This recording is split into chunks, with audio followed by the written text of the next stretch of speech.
Un profeta dijo hace muchísimo tiempo: y tú, Belén de Judá, no eres la más pequeña entre las ciudades de Judá. Belén es donde nació Jesús.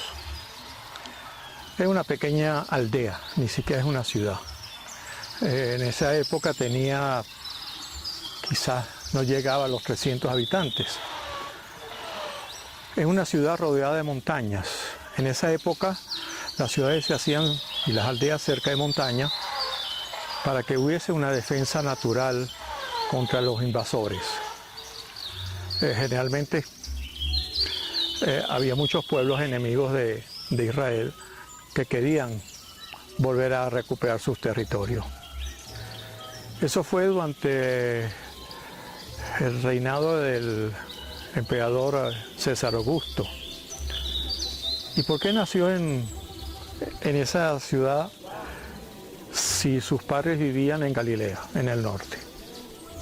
Bueno, porque había un censo y como ellas eran descendientes del rey David, pues tenían que empadronarse en la ciudad natal de ellos. Ay, perdóneme, soy Luis Lamana de pesebresartesanales.com y hoy vamos a hablar sobre cómo se vivía en la época de Jesús. ¿Cómo podría ser la vida en el campo, en esa pequeña aldea de Belén? Por supuesto, nada que ver con lo que estamos viendo, una zona agrícola aquí en Antioquia, cerca de Medellín, en Santuario. Pero casualmente es un territorio también montañoso, como era Belén, para protegerse de enemigos. Las labores ocupaban todo el día, todas las horas. ¿Y por qué era eso así? Porque ahora, tanto como en el pasado, las labores agrícolas o de pastoreo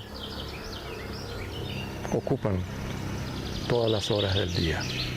Por eso se tuvo que instituir la política de un día libre a la semana, un día dedicado a Dios. O sea, era un territorio visitado por muchos extranjeros, porque quedaba a medio camino entre Egipto, Asia y Jerusalén. Aunque Jesús nace en Belén, al poco tiempo con su familia tiene que emigrar a Egipto. Ahí pasa varios años. Y cuando regresan al norte, a Galilea. Acuérdense que en el tutorial que hablaba de las divisiones geopolíticas y religiosas, establecí muy claro la diferencia entre el norte, lo que en una época fue el reino de Israel, y el sur, el reino de Judá. Había muchas rivalidades entre las personas nacidas de esos sitios. Los judíos decían, por ejemplo, que ¿qué se puede esperar de un Galileo? Nada distinto a lo que ocurre hoy en día con las diferencias regionales en cada uno de nuestros países. Los de una región no se hablan con los de otra o se hacen chistes a costilla de ellos. La vida en las ciudades era muy intensa, distinto a lo que podían ser en las aldeas. Normalmente había mercados una vez a la semana que se hacían en las plazas. Quizás Jerusalén tuvo una plaza dedicada a mercado como era costumbre en el Imperio Romano, pero eso lo hablaremos cuando hablemos de los mercados. ¿Qué se podía vender en esa aldea de Belén? Pues lo que se producía en los entornos. Eran campesinos, sembraban, aunque la ciudad tiene como etimológicamente el nombre de ciudad del pan, posiblemente en alguna época se cultivó trigo. En la época de Jesús era una zona muy árida. Básicamente era criar ovejas y corderos, pero algo de agricultura, por lo menos para subsistencia, debería existir. Las casas eran muy sencillas, de una o dos plantas, hechas de adobe, posiblemente blanqueadas con cal, Y el oficio que se le atribuye a San José, de carpintero, quizás es una mala traducción del griego. En uno de los primeros evangelios se escribió en griego. Más bien deberíamos hablar de albañil o de artesano. Hoy en día sabemos que no existía una aldea llamada Nazaret. En los escritos de Flavio Josefo, donde hace una relación de todas las ciudades y aldeas de la tierra de Judá, de Tierra Santa, en el año 60 después de Cristo, y ese es un escritor judío que escribió, entre sus libros está la historia del pueblo judío, no se menciona Nazaret. Ahí posiblemente encontramos otra mala traducción de un término que ya aparece en la Biblia, nazoreo. Y Jesús era un nazoreo. No es una ciudad, es una actividad religiosa cuando alguien se dedica a Dios. Entonces, ¿dónde vivía esa familia? Probablemente cerca de Cesarea. ¿Por qué? Porque es una ciudad que estaba creciendo, era la capital desde donde Poncio Pilatos ejercía su mandato. Todo el tiempo se estaban haciendo nuevas viviendas, nuevos palacios, nuevas construcciones. Y si San José era albañil, pues ahí es donde podía conseguir trabajo. En ese norte fértil, sí habían labores propias del campo. Por lo tanto, también tenían ríos y con norias podían estar regando esos campos. Además de labrar, de sembrar, ovejas, cabras, vacas, gallinas, otro tipo de animales. En las casas generalmente tenían unos patios externos en donde se podía trabajar, o en el techo de las casas. Ahí se podían dedicar a hacer hilos con la lana, después teñirlos y después fabricar telas. Todos esos oficios se podían hacer en la casa o en ese patio externo de las casas. Como hemos dicho en otros tutoriales, hablando de la geografía, el norte, ese norte fértil de la tierra prometida, está rodeado de el lago de Tiberíades o el mar de Tiberíades, un lago bastante grande, y el mar Mediterráneo. Por lo tanto, otra de las actividades en Galilea, no en Belén, era la pesca. Entonces sí, si reproducimos la vida en el norte de Jesús adulto, habían pescadores. Pero cuando Jesús nace, nada de pescadores. Trasladarse entre las ciudades suponía conseguirse con una alcabala. Y había que pagar. Había que pagar impuestos. Eso todavía a los políticos de hoy en día les gusta. Establecer alcabalas entre los territorios para cobrar impuestos. Los recaudadores, los llamaban también los publicanos, eran los encargados de darle su comisión al César, una tajadita, pero ellos establecían cuánto iba a pagar la gente de impuestos. Muchas veces los agricultores no eran dueños de sus terrenos, eran agricultores de terrenos alquilados y le tenían que pagar al dueño del terreno una parte. A su vez, los soldados del templo se encargaban de recaudar el impuesto del templo. Entre el impuesto del templo, el impuesto al dueño, el impuesto en las alcabalas, lo que le quedaba para vivir era casi nada.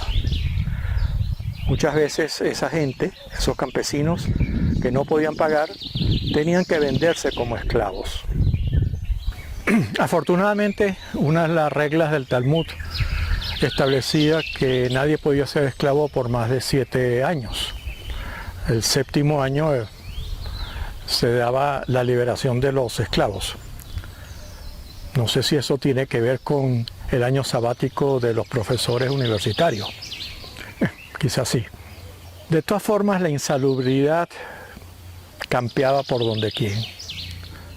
Una de las razones por las cuales casi se sublevan los judíos frente a Herodes el Grande es porque construyó un acueducto para suplir agua para Jerusalén. En otro tutorial ya les hablé cómo en Belén se suplía a la gente de agua, ni acueductos ni ríos. ¿Eso qué significaba? Que la insalubridad campeaba por doquier. La edad promedio en esa época era de 30 años. El 50% de los niños menores de 5 años morían antes de superar esa edad. Eso nos da idea de cuál era el estilo de vida. Solo los romanos o los judíos helenizados disfrutaban de los baños públicos construidos en esa época.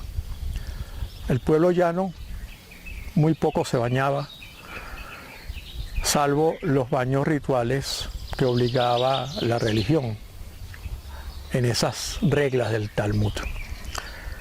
Pero una cosa hay que destacar del pueblo judío: no eran analfabetas y había una razón religiosa. A los 13 años el judío tenía que ir a la sinagoga y poder leer uno de los libros de la Torá. Ese es el Bar Mitzvah del judío.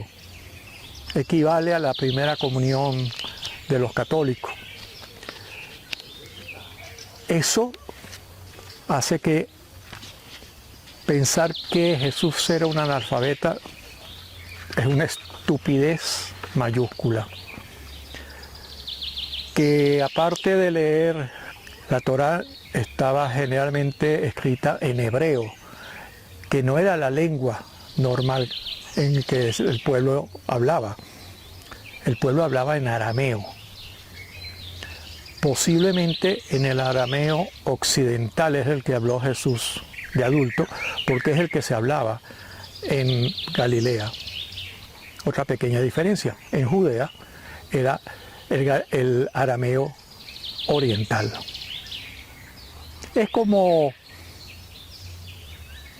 las distintas formas en las regiones de nuestros países, que el cantadito, el acento es un poco distinto. En eso se diferenciaba. Lo que sí era totalmente distinto es el hebreo, en donde muchos de los rollos del Talmud estaban escritos en hebreo. No ocurría eso en Galilea, donde todo estaba traducido al arameo. La vida en esos tiempos no era nada fácil. Uno, porque era raro superar los 30 años de edad.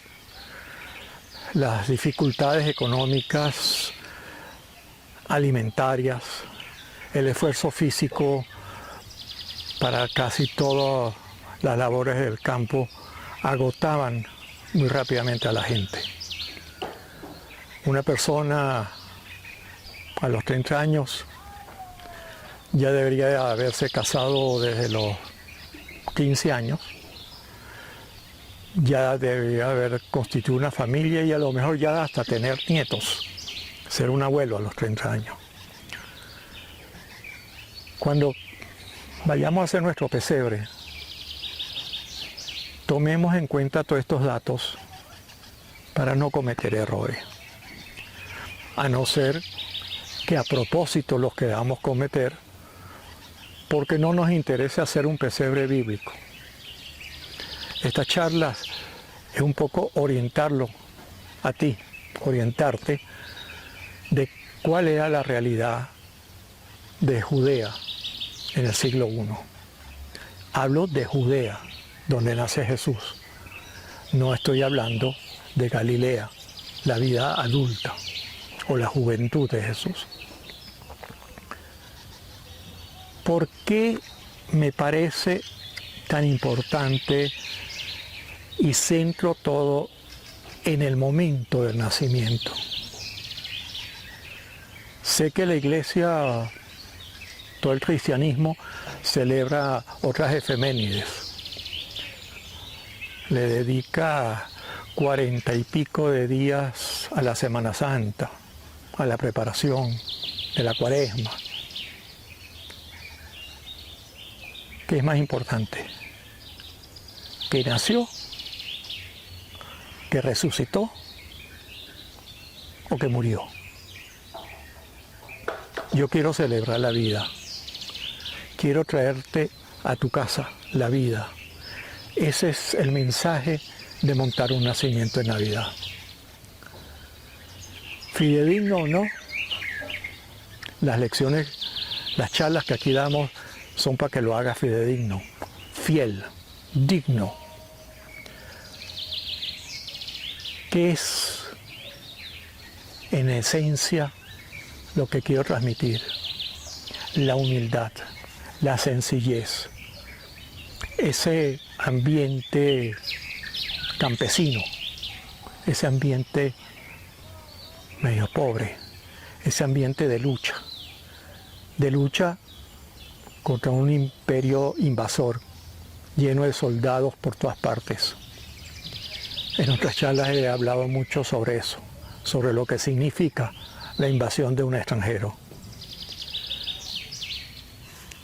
Sobre todo ese choque cultural que se estaba ocurriendo en esa época, que muchos llaman el momento mesiánico,